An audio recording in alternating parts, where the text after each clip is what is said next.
So a couple of nights ago, we went to like the pre-soccer season dinner at my daughter's high school. And so it was varsity JV, boys and girls. They had it catered by a breakfast joint that we've all eaten at together. That did a okay job. They were missing some things, like the volume of things was off, and so I didn't get them. But the reason I didn't get them was because they said seniors, parents, and players, you can go eat. Oh, really? Juniors, seniors, or juniors, parents, and players, you can go eat. My daughter's a freshman, so by the time I got there, there was no potato bundles or whatever they're called. Whatever. Yeah. But what blew my mind is that's just 100% the opposite It is the opposite of how of the I way was it's supposed how to I was be. raised. Yeah. Like, why are they teaching seniors that they should take first? Yeah. Aren't they supposed to be the leaders? Yeah. Don't leaders eat last? But the whole night that bugged me Huh. because I didn't get the potato things I wanted. And I think at that point they were skimping on the meats. I only got a bacon Yeah. or a sausage, but the senior parents were coming back with bacon and sausage, and that's troublesome to me. Well, that was a big difference in the Navy and the Marine Corps that I experienced. On a boat, Yeah, the naval officers are treated like royalty. absolute royalty. And that's not something I'm used to No, either. My father came on a Tiger cruise, so they call it, from Hawaii to San Diego. And, my uncle being an admiral, like my dad expected to have some sort of like preferential treatment. But what he experienced, he was watching the officers and their families that had come on the Tiger cruise come down with like fine china and silverware and like yeah, snacks all hours of the day, and watching us come crawl out of the berthing area, hoping, begging that there was Red Bull in the ship store, yeah, and he was super put off by it. And to me, it was like, well, this is just the way the Navy does it. But in the Marine Corps, my experience was completely different. It was, the junior Marines are cared for first, and the senior leadership comes in behind, yeah. That's what I experienced. And that's also what I experienced in the Boy Scouts. And it's what I believe in as well, Yeah. that your people are fed first, and then what is left is, And for the mortals in the room, the way the Marine Corps works is when we have a meal, Yeah. they That's what they you were say saying. private You first go classes, last, right? private first classes, and they call the lowest rank, and they line up, and then they call lance corporals, and if lance corporals are in line, and a private first class walks out of a different space, they shuffle him to the front of the line because they know he's supposed to eat before them, and it goes all the way through. And the higher rank I got, the less food I ended up getting over the years, which is good because I was getting older. I didn't need as much. But you learn that taking care of them is the most important thing, right? They are not just assets. They are the everything to you.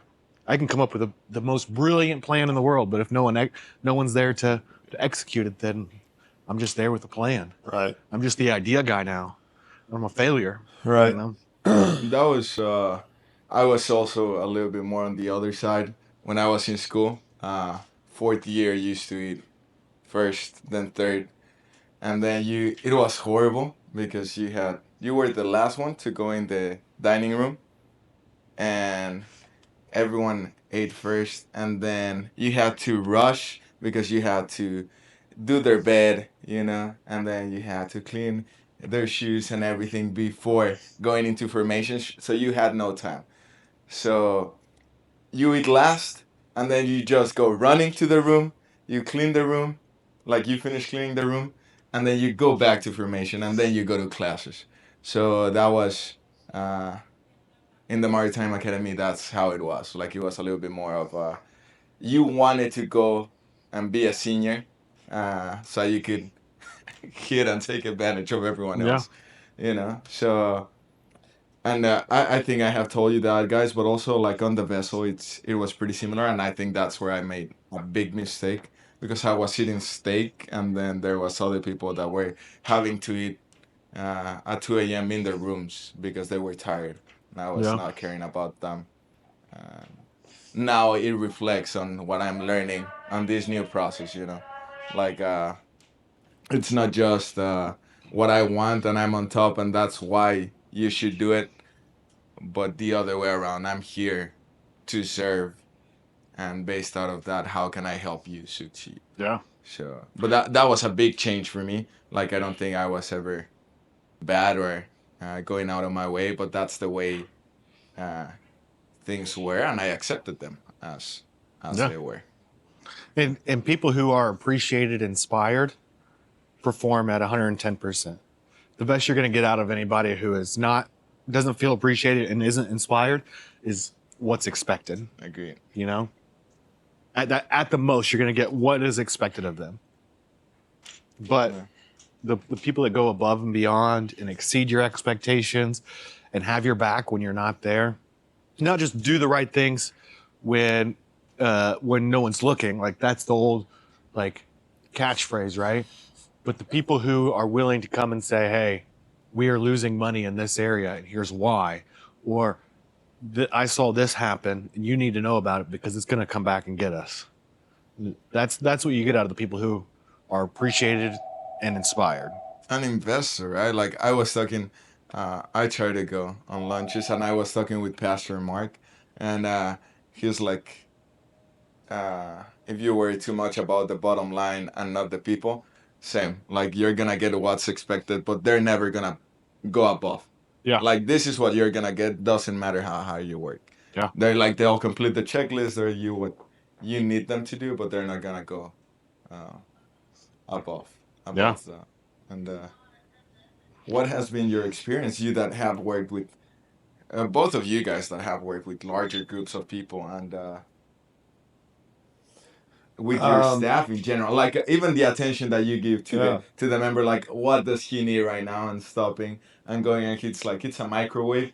It's like okay, if that's what he needs, that's the thing that's on his mind. Yeah, my job is to make sure that everyone has their my job is to make sure that everyone has what they need to be able to do their job. And it's not just from a tangible aspect, it's also from an inspiration and a care aspect, people need food, people need clothes, people need hand tools, people need hoses and watering devices, but people also need inspiration and hope and Security. security and protection and all of those things. And so it is my belief and what I practice to provide my people with those things so that they can do their job. Because they actually want to do their job. They want to do what they do. Most people actually enjoy what they're doing. It's just they don't enjoy. They don't have they don't have what they need to be able to do it well. Whether that's hope and inspiration and security and protection and food and tools and support and all of those things. If they had all of those things, they would love doing their job. So give them those things so that they can love doing what they do. I mean, One that's- big one. One big. You're saying tools, but one big one was now that we changed the dish. The dish came that night, and he's like, "I'm so happy to work today. I enjoy doing it, and now I have the machine to do it." Like that was the whole Yeah. conversation. It was so funny, but it was really good because Thank he's you, like, David. "Now I have the tools." Yeah. So Uh, and the security, as you're saying, I think that is really important, and that has been important to Safety. me. And then it's not just, so when we talk about security, it's not just security, am I going to have my job? It's security as in, can I trust you? Like, are you going to chew my ass? You know, are you going to bite my head off? Are you going to be gentle with me? Like, can I trust you? Am I emotionally secure? Right? Am I physically secure? You know, that's that word security is much deeper than just job security. Like we like to think as employers that that's where it ends. That's bullshit. My people need they should and deserve to feel secure in the company that I'm responsible for um, protecting the environment in. You know, like there's fucking pesticides being sprayed in the air and everybody's getting sick, like that's not security. I'm not looking out for No. their welfare, you know? If they're afraid to speak because I'm gonna belittle them or act like they're stupid, that's not security, you know? They need to feel secure in all the ways, not just job security. They need to feel emotionally secure and, you know, all of the ways. Like I see so many people that are like, you know, I don't know, I'm a very type A guy, you know, like I'm very, like, I mean, whatever, fucking alpha guy, whatever you want to call that, whatever. And there's a lot of people that are more soft than I am and more fragile, you know, not as rigid and not as firm. And I have to make sure that they are safe, you know. So that word security is much more than just job security. They Yeah. need to be emotionally secure and my gosh, I think that's our job as the authority is to make sure that we are protecting them so that they can be. I like that. I would. You've told me in the past about how we must adapt our leadership, and I think this is something that it's really important because it's not just like this is the way I am, and now I need to get things done with this way that I am, but adapting to who you're dealing with. Yeah. So Yeah. if you would expand on that. So I believe, like everywhere you ever go, yeah, that deals with teaching or developing leadership, they have a list of different leadership styles. And or even like a questionnaire. You fill out these questionnaire, it tells you what your leadership styles are. Um, my leadership style is changing, right? Ever changing, because each person I deal with has to be led differently. Each group I lead has to be led differently. Unless everybody has the exact same mission, the exact same qualifications, and the exact same upbringing, then they are different people, and that's not how we hire people into companies. And so each person over time you should develop a leadership style for each of those people. Now that doesn't mean that not a constant throughout those leadership styles. The standard is still the same for everybody you deal with, but how you approach, how you communicate, how you talk to each of those people may be different. Because there's some people that I need them to realize what I need them to have the idea of what they need to do, right? Because once they have the idea, they're going to execute it. Then there's some people who are never going to come up with that idea and just want me to tell them this is what it is you need to do. Round box, round bowl goes in round box. You know, there's some people I need to start putting that round bowl in a square box and let them say, what about the round box? Let's put it in there. Great idea. Let's do that from now on. You're in charge, you know? But each of those people are different and They need are. to be led differently. And you have and a leader has the responsibility to know and to get to know his people. And 100%. Yeah. How do you open yourself up or to be able to learn? I think I was just like, okay, this is the way I'm gonna do things, but I Yeah. think there can be a different approach. How would you like? How have you approached it How now do that you you're in keep your a mind malleable? flexible. Yeah, Is that what you're asking Yeah, me? like how do you keep it flexible, but how you're able, like when you come in, not to be like, okay, I know I need to make all of these changes. How can I do it in the best way so that Well, I think everyone benefits and it's the most efficient? I think that what I have had to come to the realization is that as a leader, God has given me people that are more skilled in areas than I, and in specific areas. And in order to make the thing work, I have learned that it is my responsibility to, I guess, find their specialty. You know, so I don't do a whole in my leadership style. I don't do a whole lot of directing. I do a whole lot more empowering. I do a whole lot more asking. I do a whole lot more encouraging than I do directing. Why? Because I don't by myself have the whole plan. I have a vision for the whole. I have a direction, right, for the whole. But there are so many other elements that I do not have. And if I just, as the boss, say this is what you do and I'm directing everything, um, I'm going to make mistakes because I don't see what goes on. Did you know there's a back room over there? Like behind that brown door, there's a room over there that they do something in. I don't have a freaking clue what they do in there. So if I was to come in and make a decision and say, hey, this is what we do over here, and they're like, no, that's not what we do over there, but they'd listen to me because I'm the boss. Now I screwed up everything, you know? Yeah. So I do a whole lot more.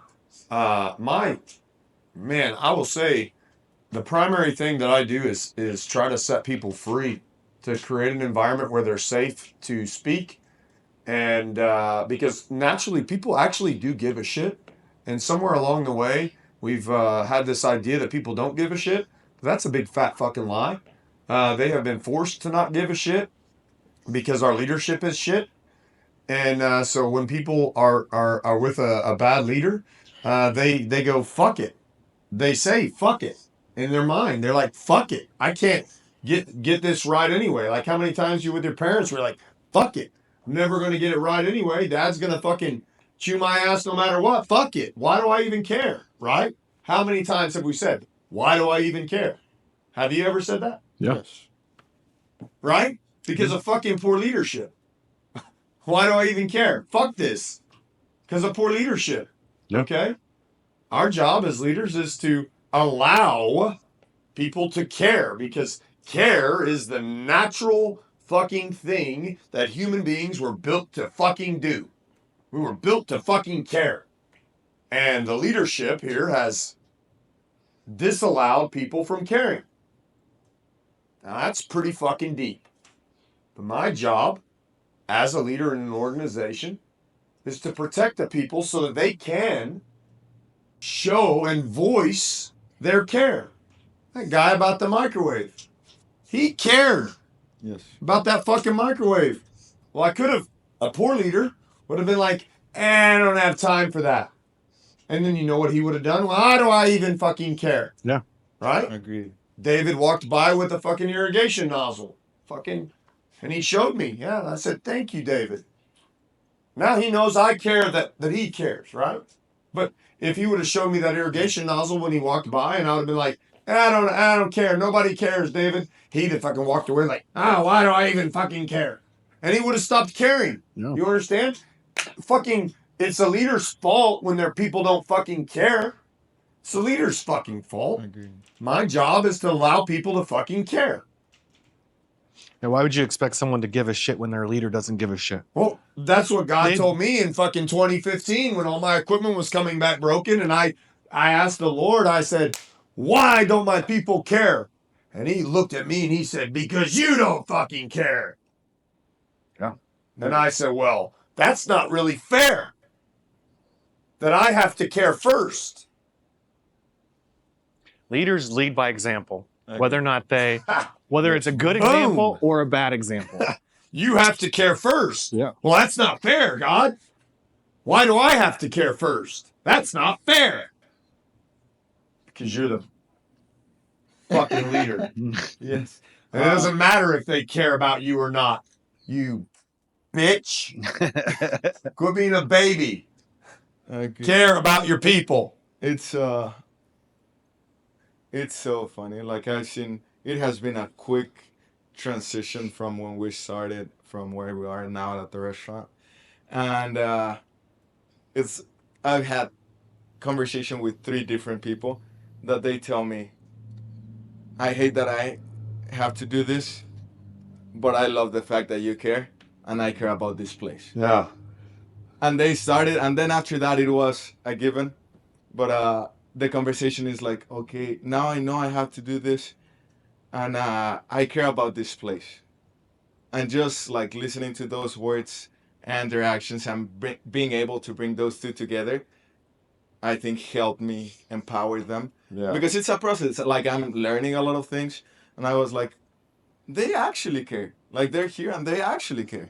So it was just now that you were explaining it, I'm like, I was happy because they're like, okay, there's been a lot of changes.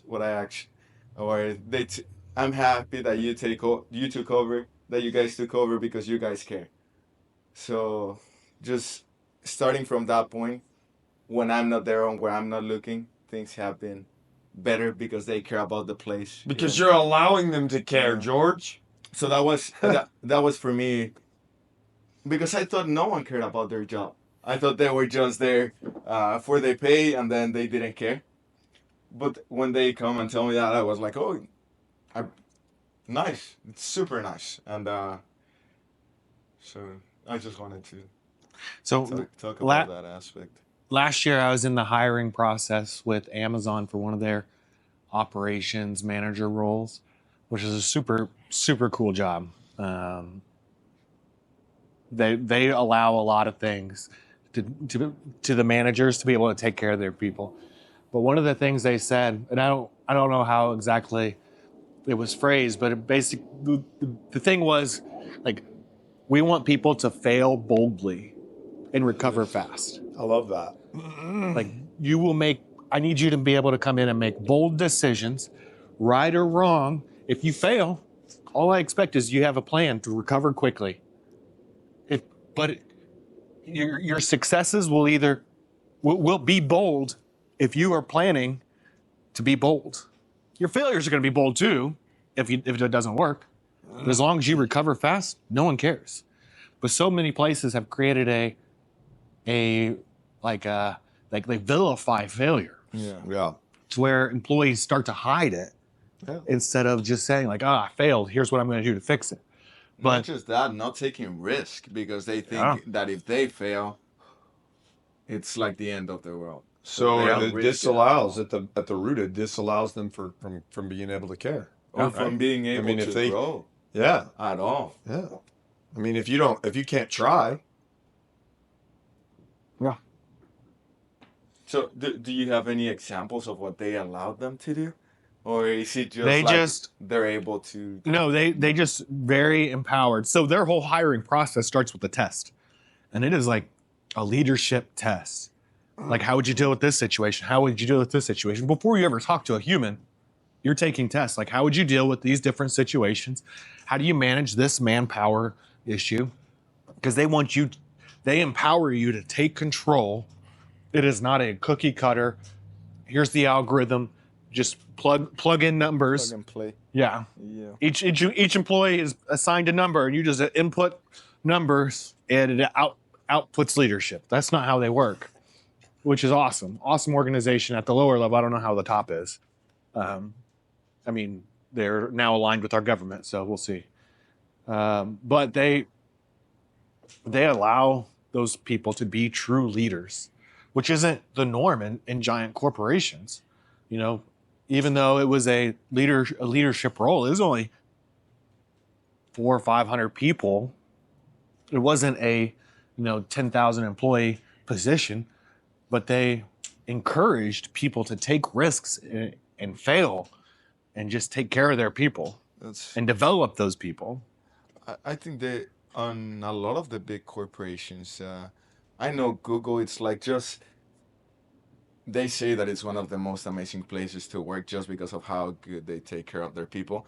Then yeah, they have like 20-hour Uh, days, and then they're like in the office and they're playing ping pong, and then they go back to the computer and they nap there and they go back to the computer.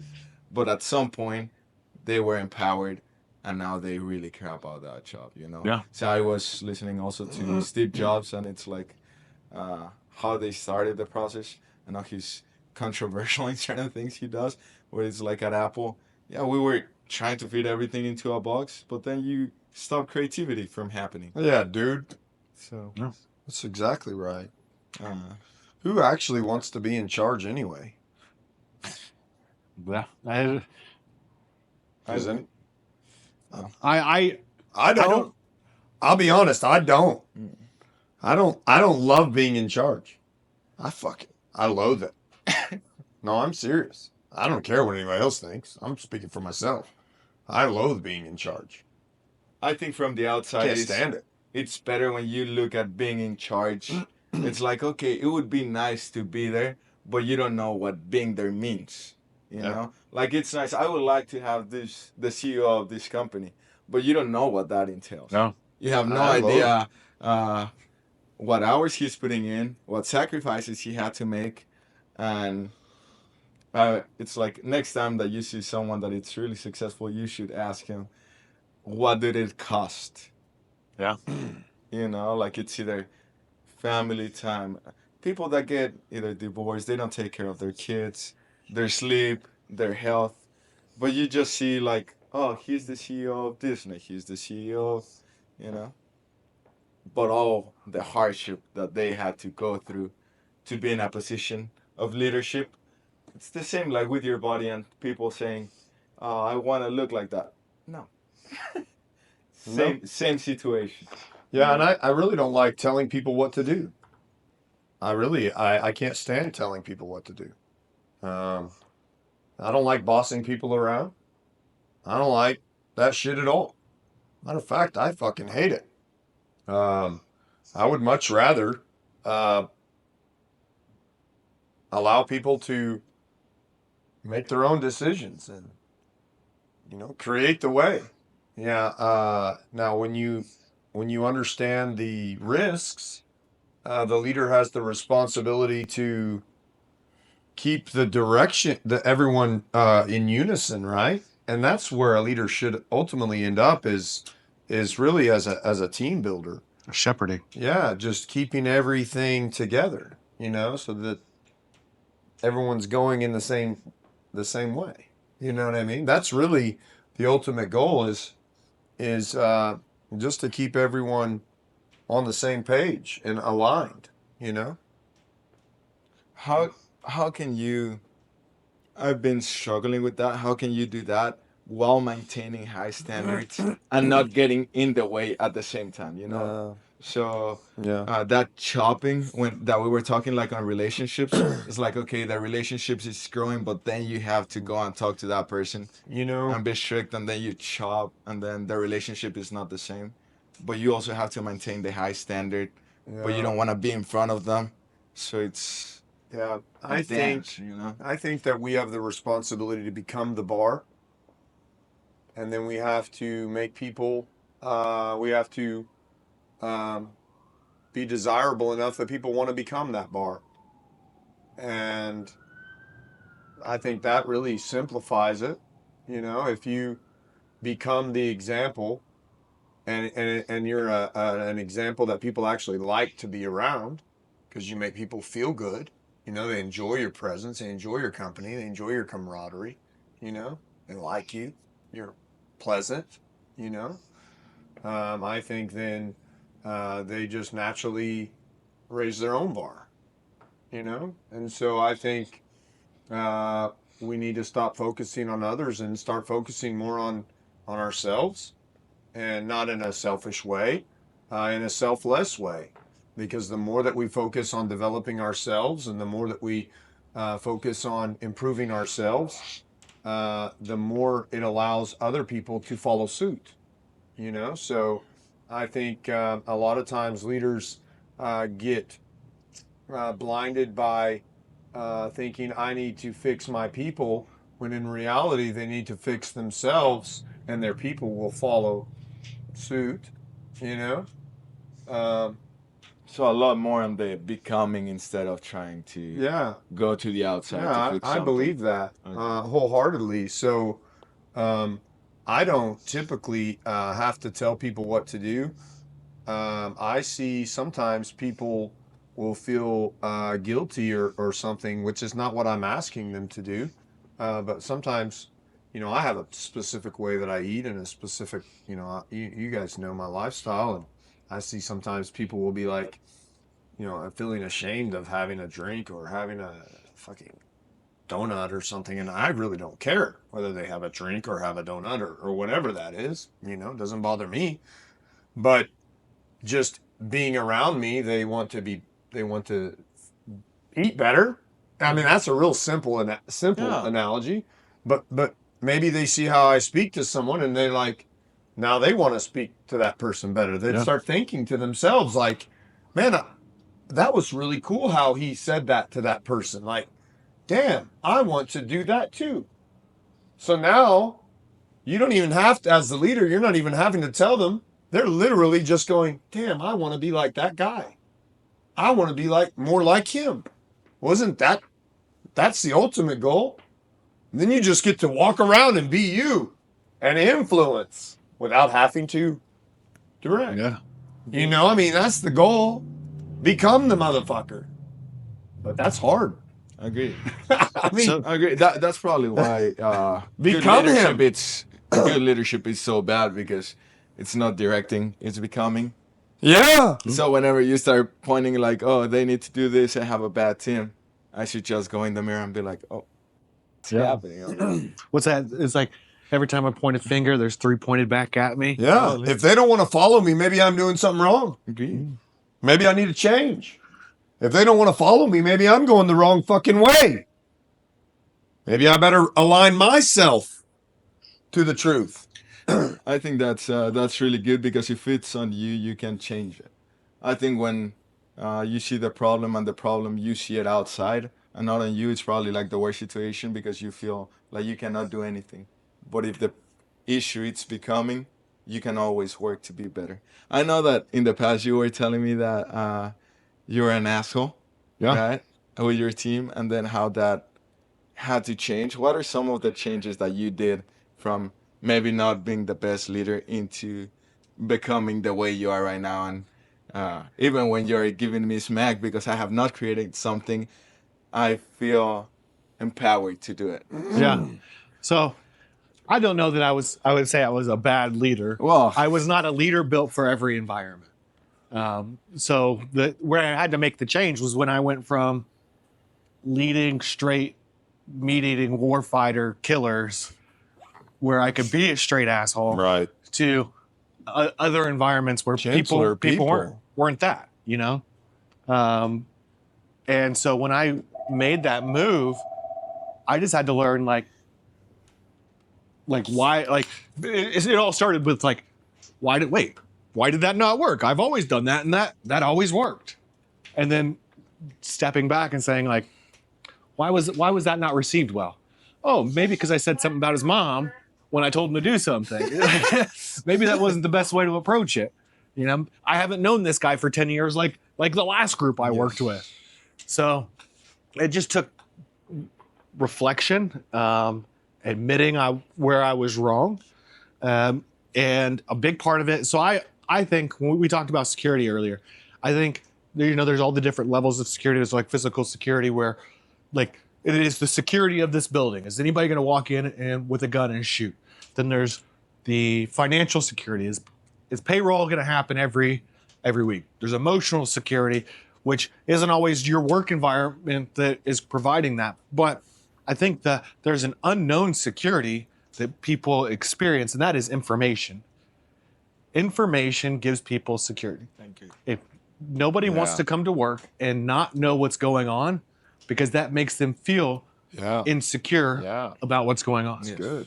And so the more information you can push down to as many people as possible, the more secure they will feel. It's good, Lane. And they're empowered to do things based off of what they know. Yes. You know?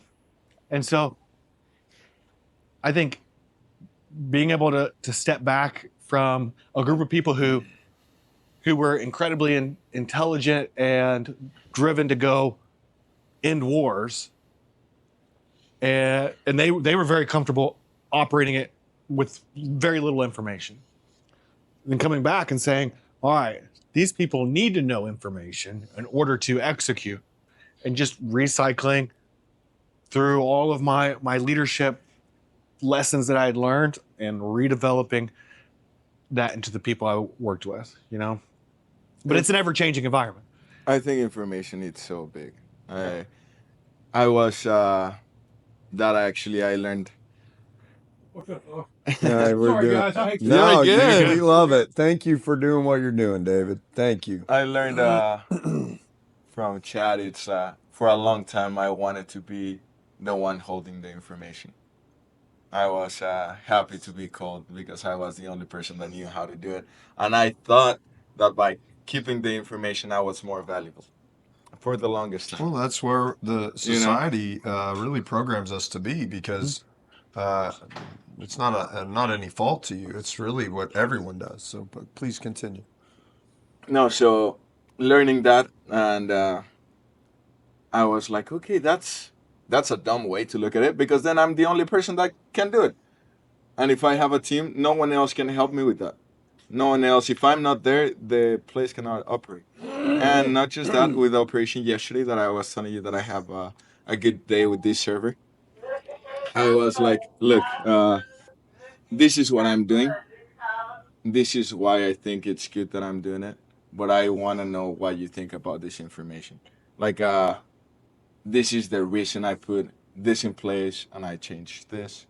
And I know now it's a little bit more work for you, but I believe that on the back end, it's going to benefit you a lot.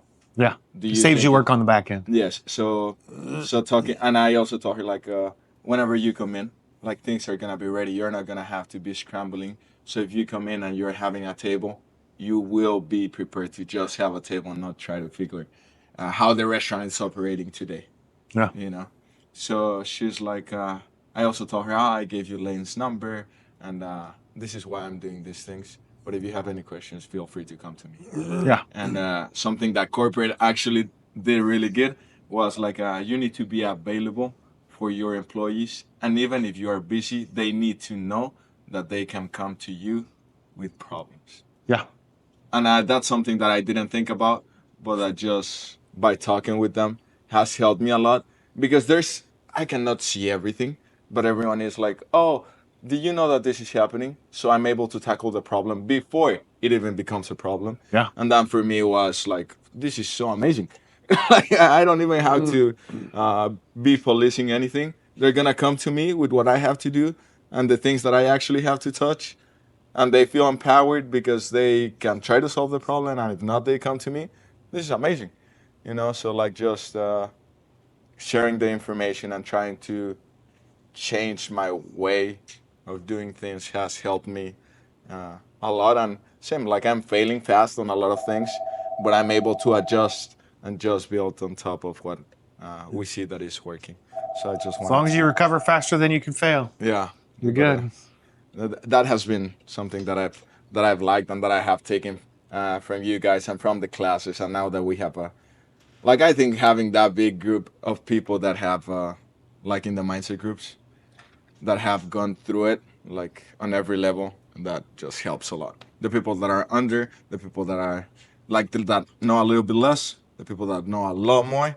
It's just nice to have people to talk to, and it's just so valuable. Yeah, I wanted I to agree. share that. So, anything else that you have on team welfare, or that you would? I just think serve the shit out of your people. Serve the shit out of them. You know? Yeah. Serve them. And as a leader, you don't have to have anything to give, like financially. You don't have to have any food. Like you don't have to have any resources, physical, tangible resources. As a leader, your job is not um, is to serve in leadership. And so you can have absolutely nothing physically, tangibly to give, to offer, but a leader can serve in leadership, and that's their ultimate responsibility, and is to make sure that their people are well fed. Um, and it's not with tangible things. Yes, that is the additional, that is the also, right? But even if you don't have anything, the people have excuses of why they don't lead all the time, and it's because they don't have what payroll, they don't have a company, they don't have what, you know. No, a leader leads all the time, and our job is to inspire people, to teach them, and to hold them accountable, so that they can get to whatever their dream or their vision is for their life. That's our job, to help people get there. So And that's what I got. how important do you think integrity and is on leadership? It's Like the paramount. becoming. It's paramount. I mean, how can you be trusted with people when you're not trustworthy? Dang, man. Like, people are God's treasured treasure. Like, we are his treasure, like more valuable than any stupid gold or diamonds or any of that bullshit, people. And if we don't have integrity, how can he trust us with his people? Man, it's paramount. It's paramount. So For you. God created all the organisms of the world, right? And we are the only one that he gave self-awareness to. We're the only ones that he gave self-awareness to, and it's not because he doesn't want us to use it. We have to be aware of ourselves as leaders, and aware that other people are aware of themselves, to take care of them. And he wouldn't have given us the intellectual abilities and the emotional abilities he did if he didn't intend for us to have leaders in our society who cared about people and took care of them. There wouldn't be so much talk in the Bible about shepherds and how they took care of their flocks Agree. if it wasn't for his intent, you know? And for the importance of. He sent Jesus to be the example I on know. earth because we weren't getting it, you know? That's so crazy. I think when Chad talks about servant leadership, but we just start reading the Bible, you are just like the biggest one of them all. He was just here to serve. That's probably all we need to know. And that's So what he told Peter. I mean, dude, like one of the last things Jesus ever told Peter was, feed my sheep. And he said it 3 times because he didn't think Peter understood. Peter, do you love me? Yes, Lord. Feed my sheep. No, Peter, do you really love me? Oh, of course I do, Lord. Feed my sheep. Peter, are you sure that you love me? Well, yes, Lord. Feed my sheep. And what is that? To feed someone is to serve them, right? Isn't that what you do? yes, In a restaurant, you feed them. You're serving them, just serving. right? It's our job. It's Yes. literally our job. So this is It's not personal complicated. advice, and we can end with that. I think a lot of people can benefit from it, but this can be directed to me. With the way everything has gone, what would be your advice towards me on leadership and the things that I'm lacking? Because if it applies to me, I believe it applies to so many other people also. So if you could point something out, I think it's good. What is something that you think you believe Yeah. I could change or get better at? So you have a fear of failure, and it disallows you from allowing your people to grow. Because if you are afraid of failing, you will not allow your people to fail, and then they will not be able to grow. So you have to first overcome your fear of failure. What if I fail? So fucking what? And then you can allow your people to fail. Controlled failure, right? Don't let them fail all the way to the ground. Yes. Let them fail a little bit. And then they start growing and your team develops. But you first have to overcome your fear of failure. I do have that. No, I was talking to someone the other day. They called me, and it was about a relationship thing. And they said, man, I just feel that she's going to do this or this. And I said, first, what you have to do is you have to get over your fear of being alone. Because so long as you're afraid of being alone, you're gonna cling to her and she's gonna run away. You're gonna lose her. I said, so you know what I have done, and I don't care what anybody thinks. Maybe my ways are fucking insane, but I don't really care. So I sit when I need to overcome a fear. I sit in solitude, and I close my eyes and I think about that scary thing, like it's a movie playing in my head, until it has no more feeling. So if I was afraid of failure, I picture what it would look like for everyone to see me fail. Everyone looking at me, I failed in front of everyone.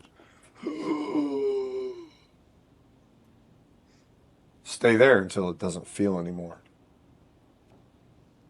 And I overcame it. Scary. It sounds scary, Scary. It's to powerful. be honest. It is. But you take away the power of the fear and then let's It's go. based in science, though.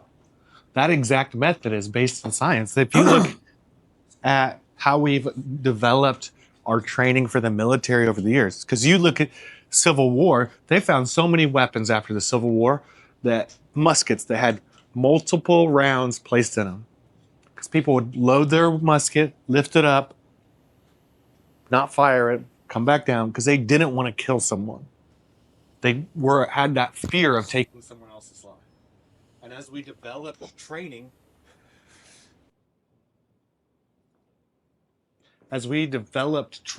over the years, we began to train people for these scary situations, so that their muscle memory took over when that situation came, because they took the fear out of it. It was no longer an unknown thing. That's why, like, I've done training where you went into buildings and it's dark and loud and explosions are going off. People are shooting you with simulated rounds. Like, it's as real as it gets. I've done full immersion training where for weeks you're in a scenario and nobody breaks character. And going in and imagining and living in that fearful moment takes the power away from it, so that when that appears in real life, you've already lived it. Like you're not surprised by it. You're not surprised by it, and you know what to do. You know? And you? What's your advice to me? You've been working closely with me. You remember So, what I said, right? Fear of failure. Yes, Okay. I do. Just want to make sure. I do, and I think it has just been really hard for me to tackle it, and I'm aware of it. I've told you, even like in the past, before going to a track meet, partying the day before, just because if I failed, I have an outlet. Right, an excuse. I failed because of this. Right. Like it's not me. I'm capable. I failed because of this, and I've been blessed with a lot of people around me telling me how great I am on certain things. Yeah. Your mom. That it's, It is your mom. That it's bad. That it's no, that it's like, okay, like if this doesn't happen, I'm a failure. Like my bar keeps moving higher and higher every time. It's a blessing because you get so many. No, it is. Yeah, it is. yeah, You yeah. get so many opportunities, like me sitting down with you guys. But it's also like this needs to happen. I could never be the kid that is gonna be playing video games on a basement, not doing anything. You know, and it does. Failure, it's around the corner. because of so many things that we're doing. And so my biggest leadership advice to you in the position you're in right now is to value every interaction. Every time you talk with an employee, every time you talk with a customer, a owner, value that, because it is all a learning opportunity, right? So you're in a leadership position where you interact with a lot of people, and how well you can learn from each of those interactions determines how exponentially fast you're going to grow as a leader. If you can internalize all those lessons now, you're going to take off. If you ignore them and they're just a step in the day, Yeah. and you don't take anything from them, you're gonna continue to learn. You're gonna continue to grow, but it's going to be slow and it's going to be hard. Value the interactions. Well, guys, do you guys want to add anything? You're good. Do you want to add anything? Thank you for listening. I'm happy to see you chat. Happy to talk to you, and I always enjoy it. It's a pleasure to learn from you guys, to talk to you, and to just put my ideas out there because they put themselves in order after I'm able to translate them from Spanish to English and then talk to you guys about it. So thank you guys for Awesome. listening. I enjoyed it.